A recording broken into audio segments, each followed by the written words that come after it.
Hi everyone, welcome back to Chandan Logics. I hope all you guys are doing well and good, right? Moving back to our sessions, today we'll be discussing most important MCQs related to Indian geography. And especially here the questions will be displayed for you. You people need to answer in the comments, okay? And as well as along with the questions, later on even we can move to the answers also. That means the solution I'll be going to explain for you, and even the solution and the explanation will be completely displayed on the board. Suppose if you want to make a notes, so in a simple way you can make the notes based upon the explanation provided by us, okay? And one more thing, those who were attending this live session, try to share to many more aspirants, and also don't forget to click the like button as well. And as well as after this live session at 10:15 you will be having a live in Chandan Logics other YouTube channel. So even after that, after this particular session, you can join there, okay? And now moving to the particular concept and related to Indian geography, especially in our today's session, we'll be going to discuss the questions based on agriculture related questions, okay? And also these questions were related to your previous year question papers and also asked in your center and other state examinations too. So based on that, here today our class was designed for you guys. Yes. And everyone try to share this session with many more aspirants, because few of them were unaware regarding the session or the timings, etc. So better share with live session with your friends and family members, okay? Now let me begin with the first question here. Shifting cultivation is also named as which is in Northeast India, Ladakh, Chena, Jhum or Logan. And especially this shifting cultivation, which is actually followed the procedure, or else even this particular shifting cultivation most probably done in the hilly areas.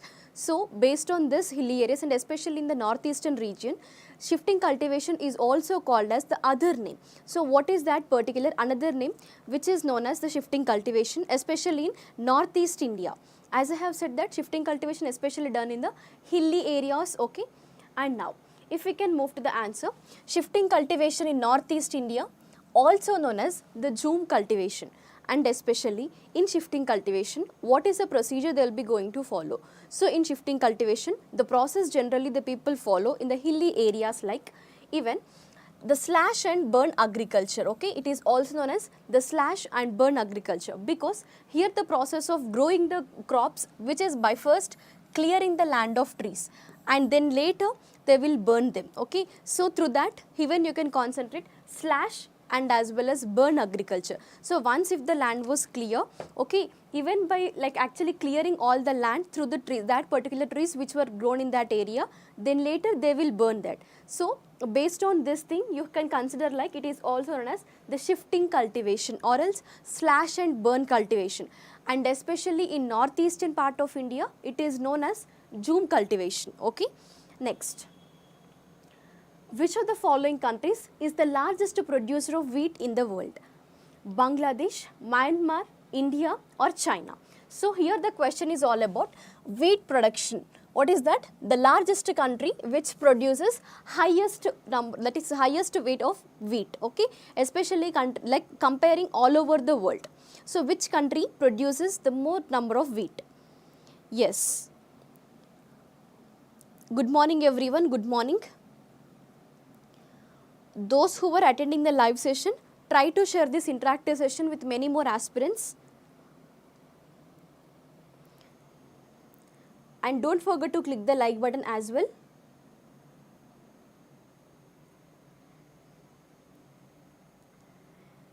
Yes, now if we can move to the answer, that is China. So here China stands in the top position in the production of wheat. And as well as everyone try to mention in the comment section, is India stopped exporting or else banned exporting this particular wheat or not? Or else the related information, whatever you have an idea related to wheat production in India, just mention in the comments, okay? Next. And here if you can move, China is the largest wheat producing country in terms of global wheat production by the country. And what is the output actually China produced regarding the recent data? So even that is around 130 million tons at the end of 2017. So this is that particular time of data. So according to that, China stands in the largest production of wheat, okay? And all over the world, comparing with other countries, China stood in the top position in the production of wheat. Yes, good morning everyone. Now, Which of the following state is not famous for Bhut Jolkia pepper? Odisha, Nagaland, Manipur or Assam. So try to concentrate here. Once if you have an idea, this particular pepper which is available in major of the states, but here the question is all about which is not famous, okay, regarding the pepper. That means here through the elimination process you can follow if you have an idea where actually this particular type of pepper is available. Yes.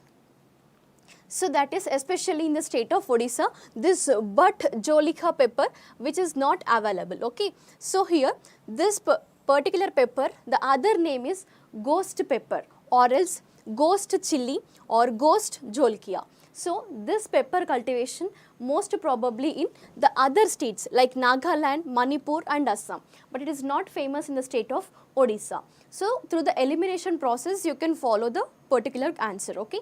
That means here especially in Northeast Indian states you can consider like this particular pepper cultivation, okay. So that is a ghost pepper. It is the other name of the jolkia pepper is known as ghost pepper, and especially in northeastern part of India this particular pepper will be available, okay, and especially in the states of Manipur, Nagaland and Assam, and it is not available or famous in the state of Odisha among the given options.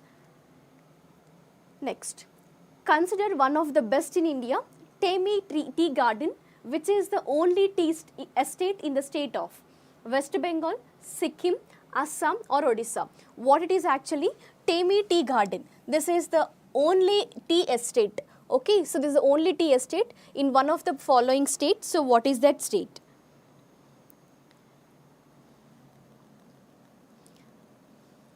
Yes, even if you are unaware regarding the answer, no issues, at least try to give your guess answers also, no problem. Anyway, I will be explaining you the answers too. Yes, because even few number of times the questions based on agriculture you will be getting in a statement format also. Yes, at least you should have an idea. Temi tea garden is the only tea estate in the state. So one of the best in India tea estate is all about Sikkim. So that is the Temi tea garden and the only tea estate in the state of Sikkim, and also government of Sikkim actually this particular Temi tea garden established in the year 1969. In which year actually government of Sikkim established this Temi tea garden, the only tea estate in the state of Sikkim is in the year 1969 actually established, okay. And as well as especially it is located in the Sikkim and also northeastern Indian state of Sikkim, and even it is the only tea garden in Sikkim. And one more thing, here particularly this Temi tea garden which is the only tea estate, right, and here what is the significance of this Temi tea garden or this particular tea estate in the state of Sikkim? The significance or the most important feature is that here the top quality tea is produced, okay, and even it is having a international market value too. That is for the particular tea which tea garden, and even here the topmost quality of tea is produced, and even for this tea even international market value is also considered, okay. That means one thing you have to observe, based on international markets also whether it is having a importance or not, that thing you have to check. Why? Because if it is having an international market value, so that even the exports will be done more, so that we can generate more revenue through the exports also, right. So that is the thing here, especially for this Temi tea garden here, the only tea estate in the state of Sikkim which was established in the year 1969. Are you getting? Next. And also the tea produced in this garden is also partly marketed under the trade name called Temi tea. What is that actually? The trade name generally they used to call as Temi tea garden, right. So in the brand name they used to like through the markets they will be sending with the name called Temi tea. Next, which of the following states is the biggest jute producer in India? West Bengal, Nagaland, Karnataka or Rajasthan?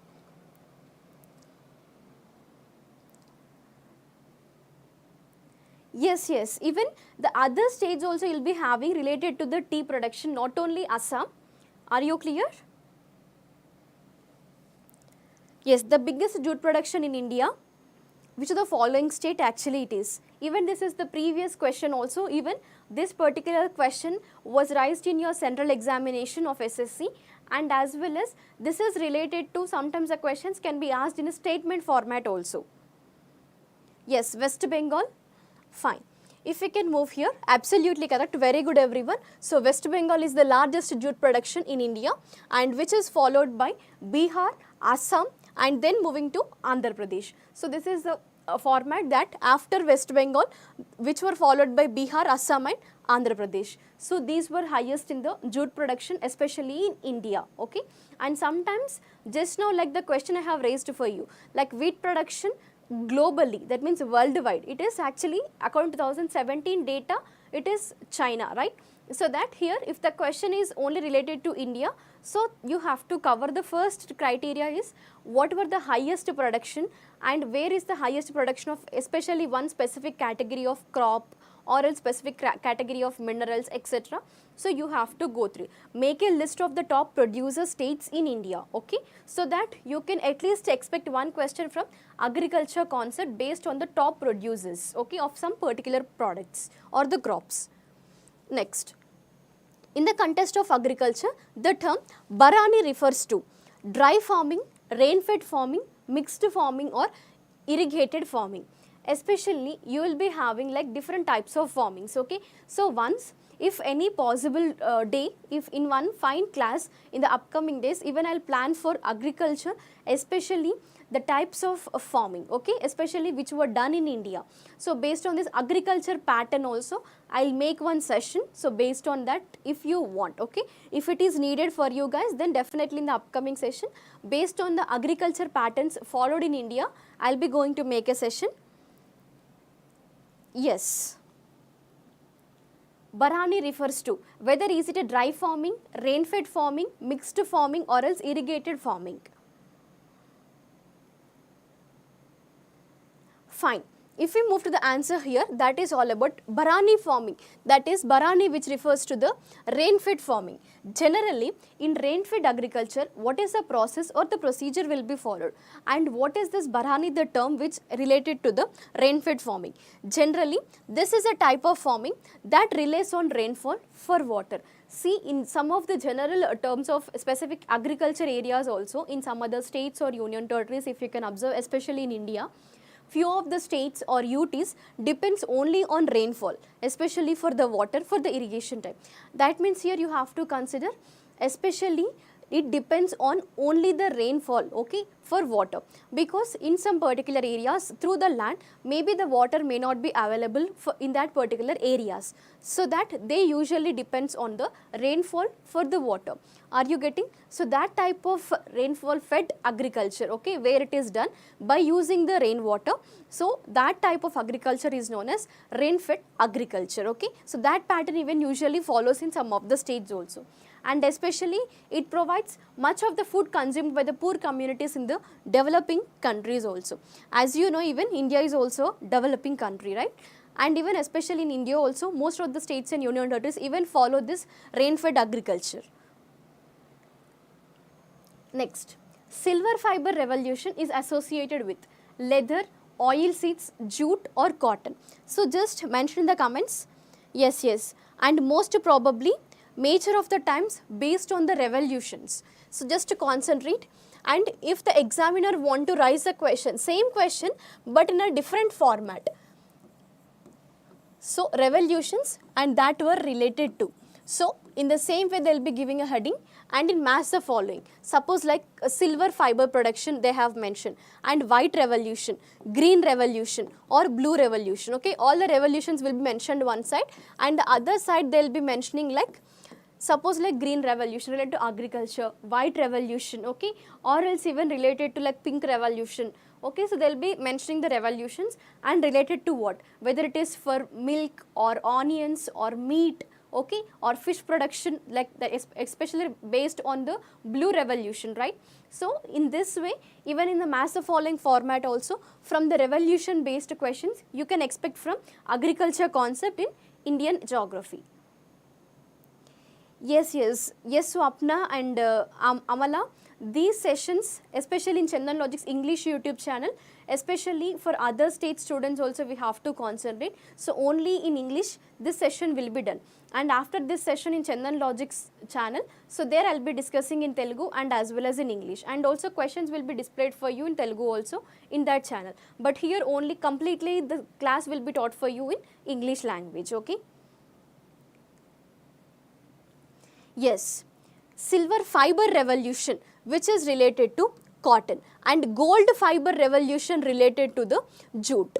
Okay, so here you have to concentrate, especially they have mentioned silver fiber revolution which is related to cotton, okay, and golden fiber revolution related to jute. Next, who is known as the father of blue revolution in India? Varghese Kurin, Sam Pitroda, Hirlal, that is Hirlal Chowdhury, MS Swaminathan, which is all about the blue revolution, especially blue revolution related to the fish production. Yes. So who is known as the father of blue revolution? Yes, and one more thing here I will be mentioning, Varghese Kurin, who especially known as the father of white revolution, that is the milk production. Yes, now can you eliminate option A and can you answer? Yes, option D, MS Swaminathan. Option C, Hirlal Chowdhury.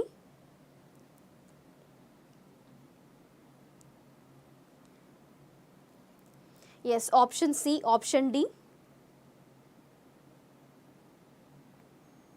Fine. If we move to the answer, actually that is Hirlal Chowdhury.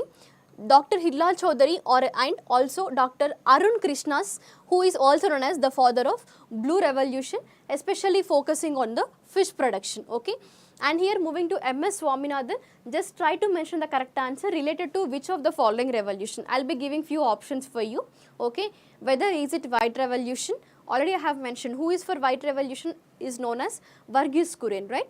And then moving to golden fiber revolution or silver revolution or pink revolution or green revolution. So MS Swaminathan related to which of the following? Everyone need to answer in the comments. Yes. Next question, if you can move, this is all about Muga silk.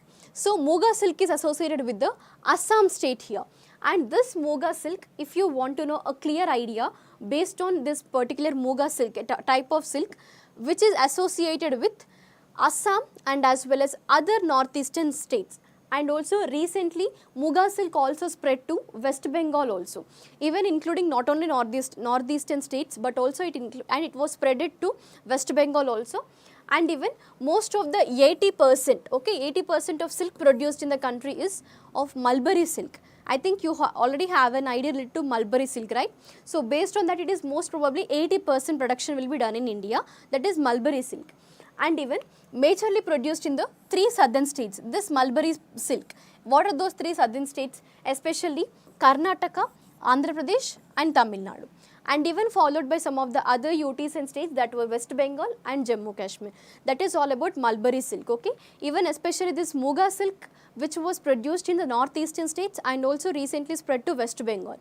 And previously, if you can consider, the most probably it is related to the state of Assam, okay. And 80% of the silk production done in India is type of mulberry silk, okay. Like mention the difference between these two, and what were the northeastern states related to the Muga silk. And moving to the particular southern states in India, especially focusing on 80% production of a mulberry silk, okay. Next, the Chipko movement is associated with transparency in public life, afforestation, preventing the felling of trees, sustainable development. Chipko movement especially, and related to agriculture also, few movements were most important. In that, one of that is Chipko movement. Yes, very good. MS Swaminathan related to green revolution. Perfectly all right. Few of you have mentioned Sri Suresh. Yes, I think so. 2 students and also other aspirants. And few of you have mentioned perfect answer. Very good, very good. Yes. Chipko movement is associated with which of the following?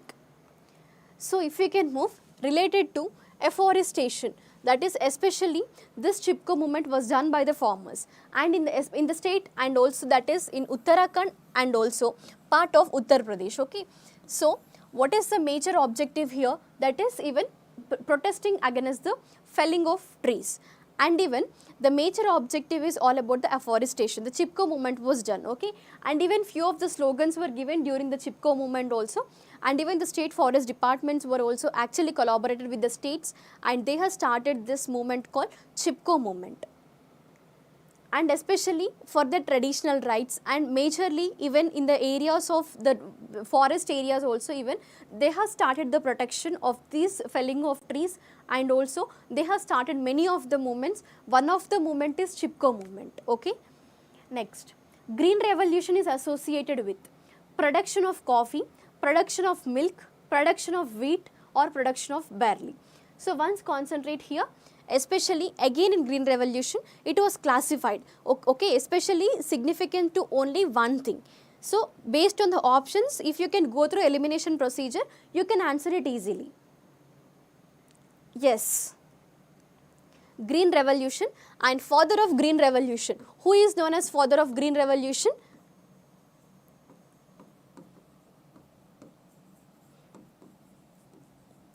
So father of green revolution is MS Swaminathan, who is known as father of green revolution. And just now we have discussed about father of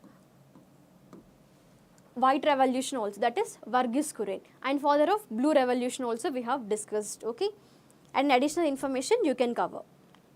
Yes, production of wheat, option C.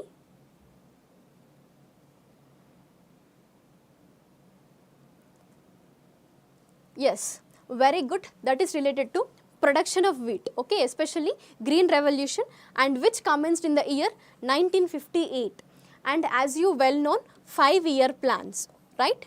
In the Indian economic concept, if you can go through 5-year plans, then even you can get a question based on green revolution also. It was started in which of the following 5-year plans. Okay, now so just to go through that particular concept also when you are going to the revision of Indian economy. Okay, now, and also especially this green revolution is focusing on the led to increase the food production and the food grains which are focusing, like example is wheat, and especially in the states of Punjab, Haryana, Uttar Pradesh, etc.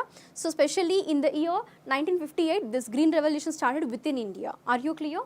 Next, and also this is also focusing on the development of high yielding varieties of wheat and the rust resistant strains of wheat. So that is all about the green revolution, and the father of green revolution is known as MS Swaminathan. Okay. Next, which one of the following state is the largest producer of pulses in India? Haryana, Bihar, Madhya Pradesh, or Uttarakhand?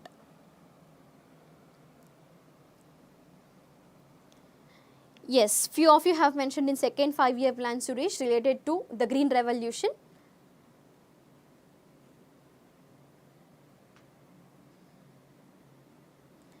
Yes, largest producer of pulses. And one thing, at least after the session, make a list of top producers, okay, especially in this in top producer states or UTs. Make a list if it is possible, like top producer of pulses, top producer of rice, whatever the states, or top producer of wheat, top producer of horticulture, that is related to, and also top producer of any specific spices, okay, especially like in Kerala. So in that way, make a list of top producers of states and as well as UT. Definitely you will get the questions in your upcoming examinations. Yes, the largest producer of pulses in India is Madhya Pradesh. Absolutely correct. Major of you have mentioned perfect answer in the comments. And one more thing, concentrate here. Pulses producing state, that is Madhya Pradesh in India, and even which accounts 23% of total production of pulses in the country, and even followed by Madhya Pradesh. The other states, if you can concentrate, Uttar Pradesh provides 18% of pulses, and Maharashtra 14%, Rajasthan 11%, and even in Andhra Pradesh 9% of pulses were grown, okay, compared to the especially within India. So these were the states most probably produce and the largest producers of pulses in India, and the top producer is Madhya Pradesh, okay, and which was followed by the other states like Rajasthan, Andhra Pradesh, etc. Okay, now next, the Kharif season in India largely coincides with southwest monsoon, southeast monsoon, northeast monsoon or northwest monsoon. Generally, if you can observe in India, like if you can consider like agriculture related to the climate, it is all about the monsoon season, right? And also retreating monsoons, right? And also southwest monsoons. Generally we come across these two concepts like northeast monsoon and southwest monsoons. Like retreating monsoons especially hit the coastal areas also few number of times, and also the most effect on the like related to the Purvanchal hills, right? So based on this concept, the concept called based on the monsoons. So everyone go through the two types of monsoon climates and even the period, that is retreating monsoon, also known as northeast monsoon, and as well as southwest monsoon. Okay, now just to go through the significance or the characteristics of these two monsoons, so that generally most probably based on the period, that means like June to September. So based on the period when southwest monsoon occurs, when northeast monsoon hits India, so these type of questions you will get based on the monsoons. Yes, option D, the Kharif season in India largely coincides with southwest monsoons. So especially, so just now I have explained you all about the seasons, right? So in the same way, Kharif crops, these are also known as the monsoon crops, especially Kharif crops which were cultivated in the particular period of the monsoon season, and they were related to the in the specific category of southwest monsoons. Okay, now, and also these crops, especially the Kharif season, differs in every state of the country, but is generally from June to September. So that is especially you can consider June to September, it is southwest monsoon. So especially Kharif season also generally it varies from other like state to state in India, but most probably from June to September this Kharif season will be considered. And also if you can go through the period of southwest monsoon, it is also in June to September. So Kharif crop large in India generally coincides with the southwest monsoon. Okay, now, so once if you know the period, then based on the period like June to September, that period if you can know, then through the technique you can answer the questions, these type of questions. Okay, now, next, which of the following crop is an example of Kharif crop? Gram, pea, wheat or cotton? Yes, and one more thing, concentrate here, focus on the Rabi crops, Kharif crops and as well as Zayad crops. Okay, now, so focus on these three agriculture patterns also and the crops, generally these types of questions, and sometimes even based on this the mass of following questions will be raised for you. So focus on the Kharif, Rabi and Zayad, like go through the examples, okay, example crops of each and every category. So parallelly along with the questions, if you can know like what are the areas, even generally you can refer, so that at least through the revision you can go through these concepts before your examination. Yes, Kharif crop.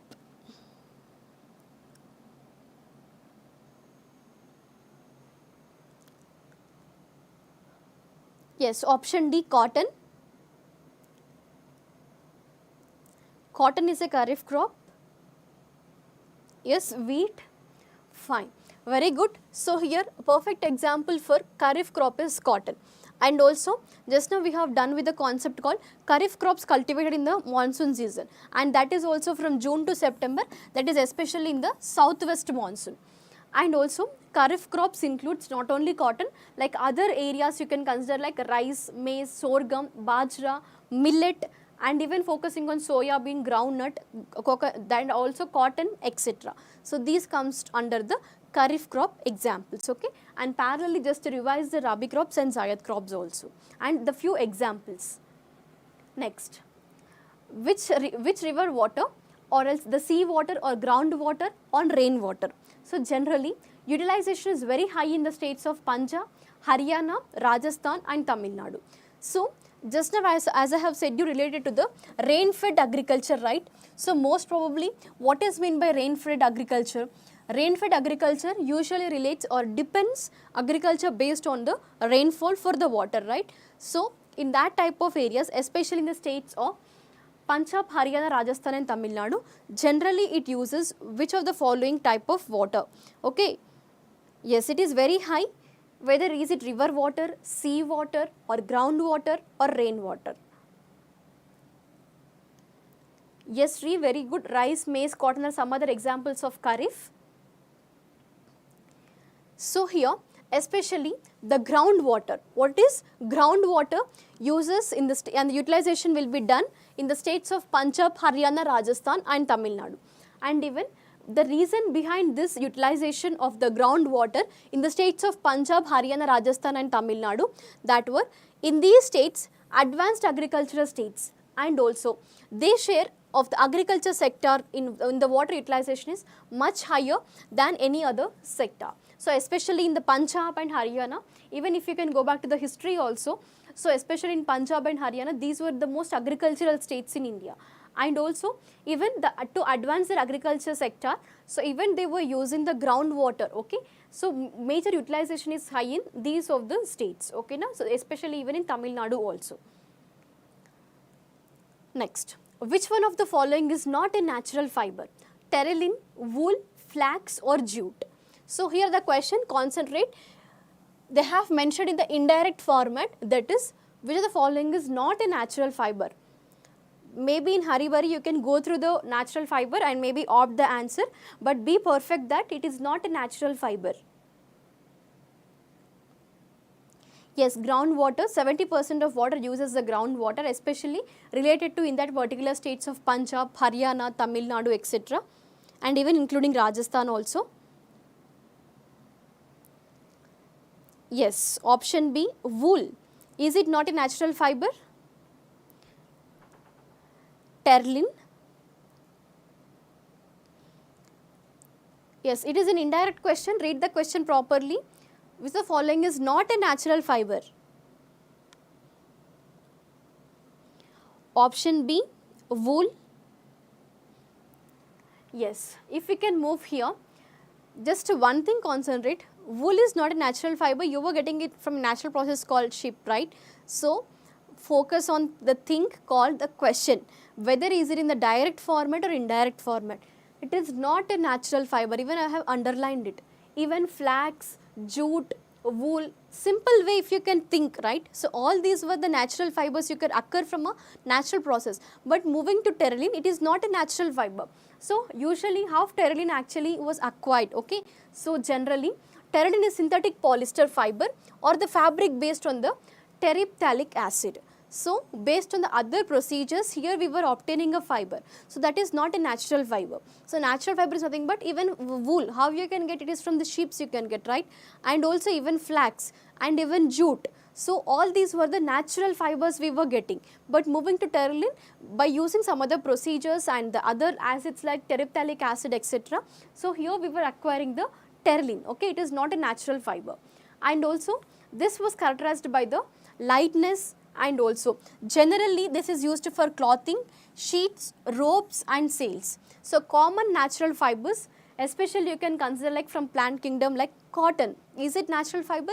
Yes. Even flax, bamboo and also jute. So, their main component is a cellulose. So, whatever having the main component as a cellulose and occurring naturally from the plant kingdom, so those were known as a natural fibers, especially even not only from the plant kingdom, even related to other areas like wool, etc.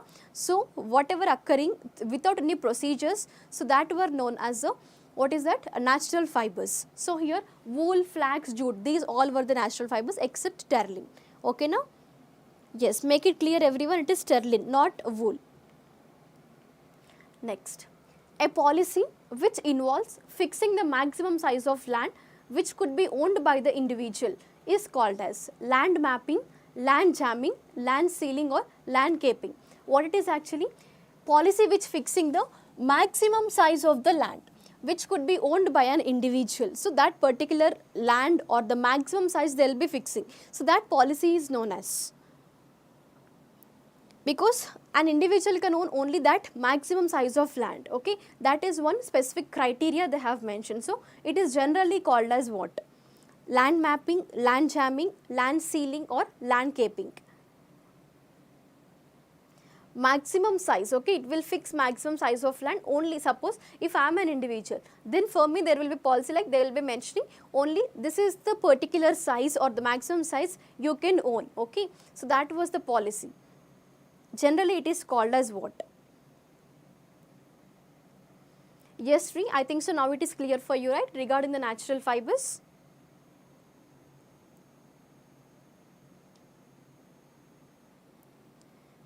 Yes, option C, land sealing. Option C, land sealing. Divya, Sahithya, Suresh, yes, very good. It is all about land sealing. Fixing a maximum size of land only an individual can own. So that maximum size of land which is fixed, and that policy is known as a land sealing, okay. And even this particular land sealing law, urban land sealing law, was a law in India that was passed in the year 1976. In which year? In 1976 this land sealing like urban land sealing law was passed in India. Next, fertile riverine alluvial soil is the best suited for producing rice, tea, cotton, or corn.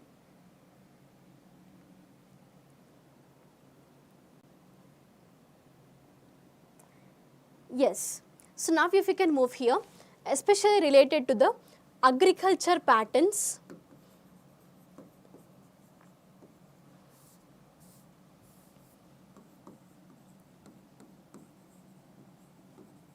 and also focus on the area like the characteristics of each and every crop, or else at least while you are going through the types of soils, okay. So go through the concept of characteristics. So that at least suppose in black soil, what are the crops were grown and what were the characteristics of black soil, okay. So in that format if you can go through, then even the questions based on like fertile river and alluvial soil suited for producing which type of crop, rice, tea, cotton, or corn. Yes, reader, this session particularly for like we have to focus the other state students also. So these sessions will be done only in English. After this session you will be having in Chandan Logics at 10:15 you will be having a live. So there we will discuss in Telugu and as well as in English. 10:15 you can join the class, okay. Yes, fertile river and alluvial soil is best suited for, you can move here, answer is option A. So which is producing rice, okay now. Next, which of the following states marshy or petty soil is not predominantly found?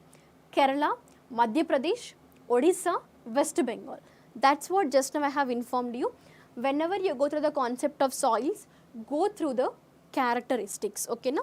And also in that particular soil, what were the available crops we can grow, right? And in India, where were these soils? Suppose black soil or red soil, most probably in the southern part also, like especially in Telangana region also, you'll be having these.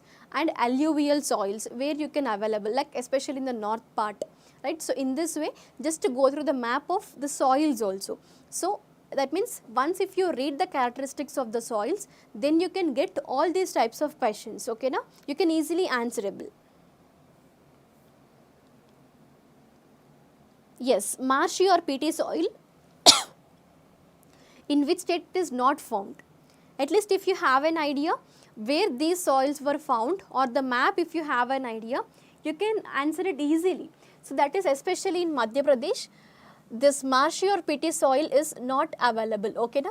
And you can observe that marshy soils are low in phosphate and potash, and they like found in the few districts of Kerala and in coastal areas of Tamil Nadu, Bihar, and even the districts of Uttarakhand and Sundarbans of West Bengal. So especially in the coastal areas, once you can observe, so in these coastal areas region like Tamil Nadu and even like West Bengal or Sundarbans also, generally you will be finding the marshy or peaty soil, but it is not available in Madhya Pradesh. That means in the central India it is not available. Generally in the coastal areas it will be available, okay, in Kerala, Odisha, West Bengal. So marshy and peaty soils. Once if you can go through the maps of soils and their location, then easily through elimination process without wasting your time much more in the examination. You can answer, okay na? Yes. It is not Kerala. Few of you have mentioned Kerala. It is actually Madhya Pradesh. In central India, marshy or peaty soils were not available, okay na? Next. Which of the following regions of northern plains is the most fertile? Kadhar, Terai, Babar or Bhangar? And one thing, go through the concept of all these terms, okay? And if you have an idea, any one of you can mention in the comments, no issues, all the terms. And even in one upcoming session anyway, I will be going to take all the geographical terms, okay, related to the geography, the geographical terms or the definitions. One fine day I will be going to explain for you, even with the basic geographical terms also, like what I mean by mountains, plains, plateaus, and even these type of terminology like Kadar, Terhai, Bhangar, Babar, etc. Okay na? But if you have an idea, you can mention. Yes, especially in the northern plains, the most fertile one is Kadar. Okay na? Option A is the perfect answer. And once if we can move, this Kadar is the most fertile region. And also, especially how actually this Kadar and it is composed. It is composed of the newer alluvium and the forms of flood plains along with the river banks. And also, this Kadar is the new layer of the alluvium products, okay, the soils. And also, even this is deposited by the river floods almost every year, and which makes them most fertile. So, even the question is all about which of the following that means regions of northern plains is the most fertile one. The Kadar regions were most fertile one because they formed by the new layer of the alluvium soils, and also through the floods every year they will change, okay. That means suppose like if the floods were coming, previously the Kadar was there, then that will remove and the new alluvium layer will be formed, so that it will be more fertile, right, because every time the new Kadars or these particles will be coming and forming a new layer of alluvium soils, so that it will be having the more fertility. Are you getting the concept here? How they will be forming? Generally through the floods. So, every year if they get the floods, generally where the alluvial soil you will be like getting, especially in the northern part of India, right. So, like near the region of Himalayas, generally will be occurring always, like every year you will be having a floods in that particular region, in the northern part and northeastern regions. So, especially there, usually whenever the flood occurs, so the previous soil will be removed and the new soils will be formed and a new layer of alluvium soils. So, that is known as the Kadar. Okay now? Next, Kadar is a old alluvial soil, new alluvial soil, a crop or type of laterite soil. Just now we have discussed.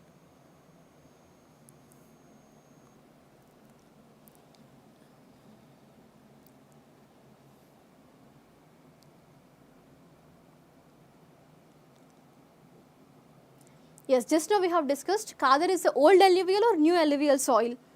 I think so. It is not a crop and it is not type of laterite soil. So, you can move and directly answer the question. It is new alluvial soil. Why? Because generally, especially in the northeastern part of India, so during the alluvial soils, so every year the floods will occur and the top layer, that means the old alluvial soil will be removed, and whatever the soil coming through the floods, okay, so that soil will form a layer, so that it is having the more fertility. So, it is known as the new alluvial soil coming up every year through the floods, okay. So, that is known as Kadar and it is a new alluvial soil. Yes. Next, black soil is mostly found in which part of India? Himalayas, peninsular plateau, desert or coastal plains? Yes, Sahitya, option B. For I think so you have answered for previous question, right? Kadar. Black soil is mostly found in which part of India? Himalayas, peninsular plateau, desert or coastal plains?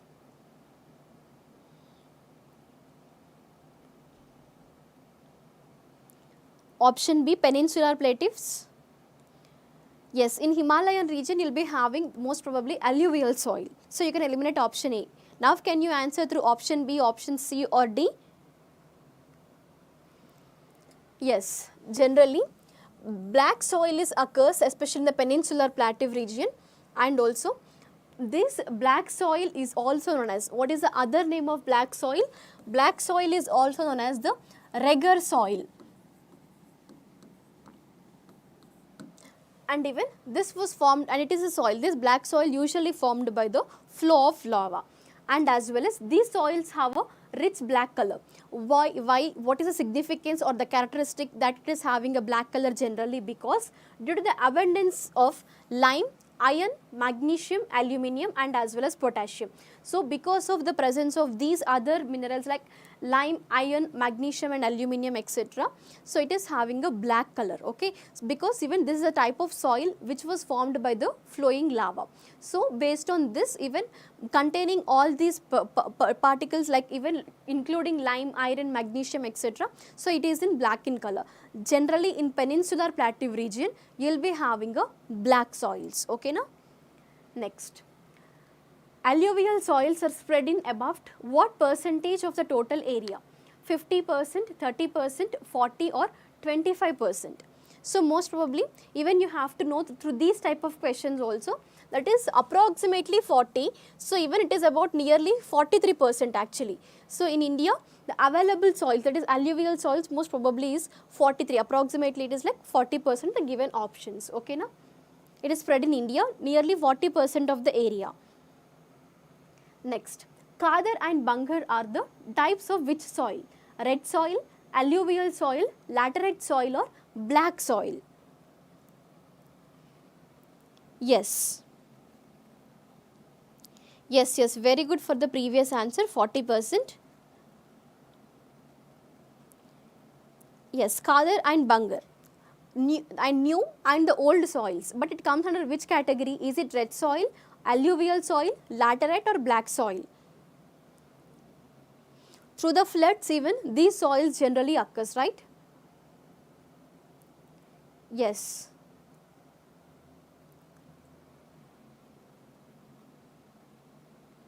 Option B, alluvial soil. Option C, laterite soil. You can eliminate easily option A and D. It is not red and black soil. Khadar and Bangar. These were the two alluvial soil. Khadar is the new alluvial soil and Bangar, okay, which actually flows out. That is the old alluvial soils, okay now. So these two comes under the Khadar and Bangar. The different that was the comes under types of alluvial soils, especially in the north and northeastern part of India. And generally if you want you can go through the concept also. Next, which soil is known as the omnibus group? Black, desert, red or laterite?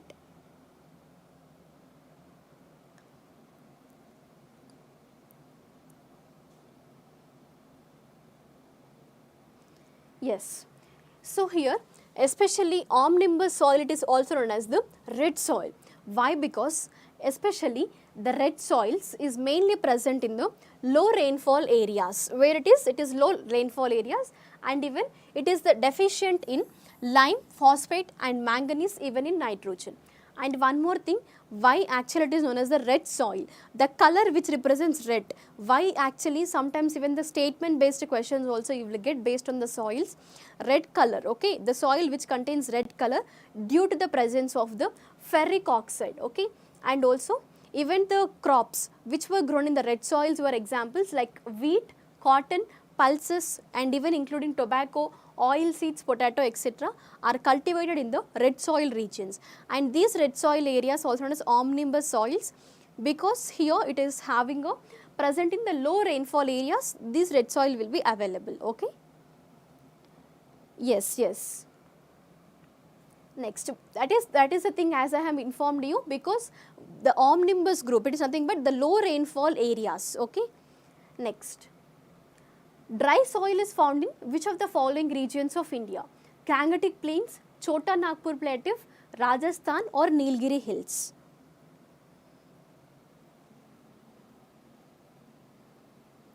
Yes, Suresh, that's what the thing, the low rainfall areas, okay. Generally red soil is present in those particular areas.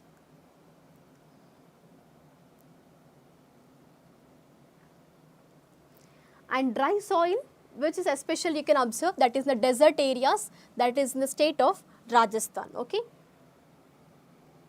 And even these soils, most of the soils are completely dry because they are highly mean in nitrogen and phosphorus, the desert areas, that were the dry soils. Next, which among the following is not a characteristic of black soil? It is the best soil for cotton cultivation. It has the low water retaining capacity. It is rich in iron, lime and magnesium. The texture is clayey. Yes, as I have informed you, based on the characteristics, suppose now if you have an idea of the characteristics of black soil, you can eliminate. Why? Because here the question is all about which of the following is not a characteristic of a black soil. Whether is it having a retaining capacity? Yes, yes. Is it best for cotton cultivation? And the texture is clayey.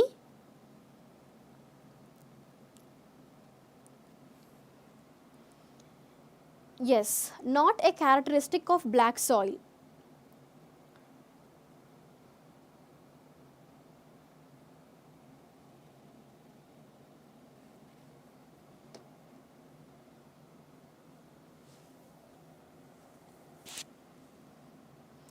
Option B, it is having a low water retaining capacity.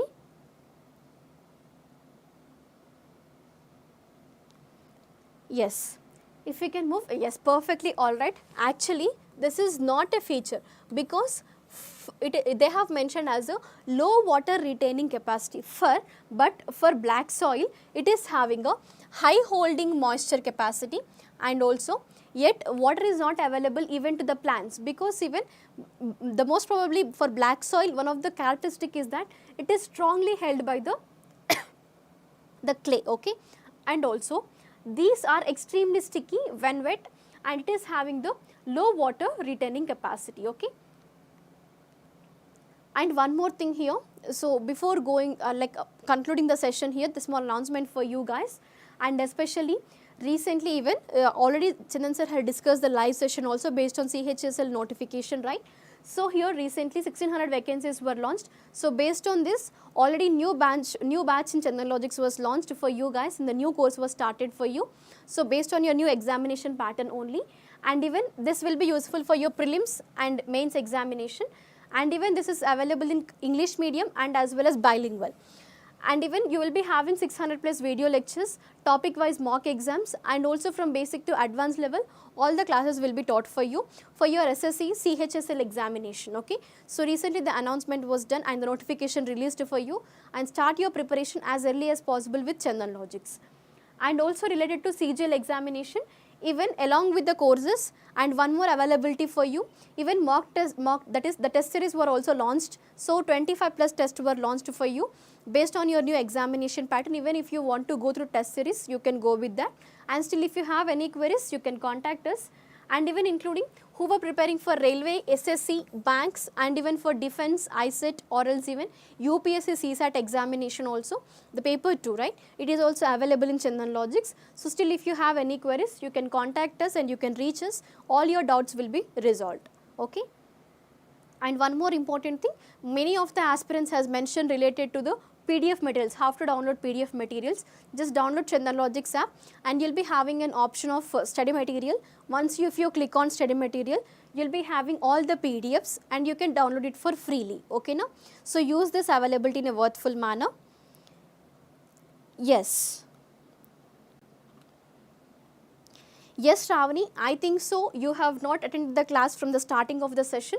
Everything we have done a clear explanation, and once attend the classes regularly, Shravani, so that you can understand the classes easily, okay. Maintain consistency in your preparation.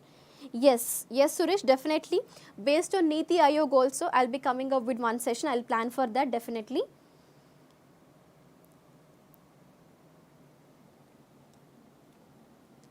Yes, Shravani, and one more thing here, the statements and answers actually I was providing for you because all the aspirants have to make a notes. So with that objective here, we'll be providing all the statements and the answers on the board, because every aspirant has to clear and they will be able to make the notes, okay.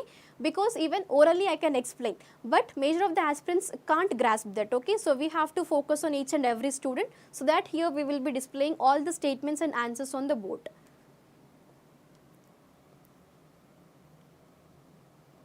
Yes, thank you guys. I hope this session was very useful for all the aspirants, and even if you want to attend the classes regularly, so just click on the bell icon, and whenever the live sessions will be scheduled for you, you can join the classes, okay. And this is all about our Indian geography, the most important MCQs based on your previous year question papers also. And in the next upcoming sessions, we will plan for more based on these particular sessions, okay. And until that, stay tuned guys, we'll be meeting in the next session. And also at 10:15, you'll be having a live session in Chandan Logics channel, so you can join there. And most important January current affairs through MCQs, the revision will be done today, so you can attend there, okay.